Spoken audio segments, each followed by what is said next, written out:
אם רוצים להתווכח מילולית. גליקמן, נו מה אתה אומר? עם הכוח הזה שירה פצצות לראש הממשלה? גליקמן, מה אתה אומר? זה זיקוקים או כוח? היה כוח והם תצפתו, הם הודו שהם תצפתו, הם תכננו. אתה תדווח על זה שהם תצפתו ותכננו, או שאתה תמציא סיפורים שזה מסיבה? אתה תדווח? מה אתה אומר? תדווח?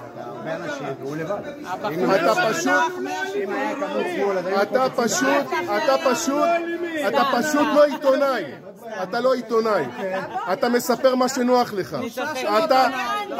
אתה סמרטוט של הפרקליטות. אתה סמרטוט של הפרקליטות.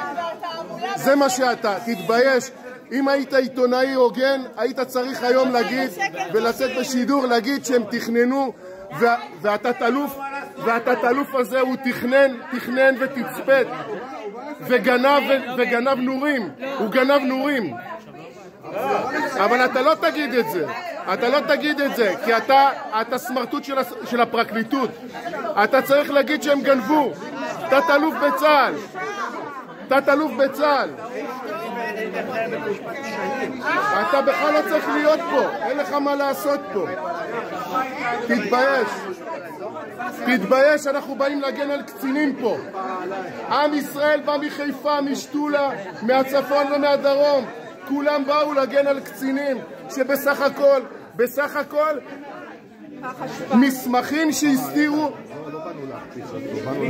מסמכים שהסתירו מראש ממשלה.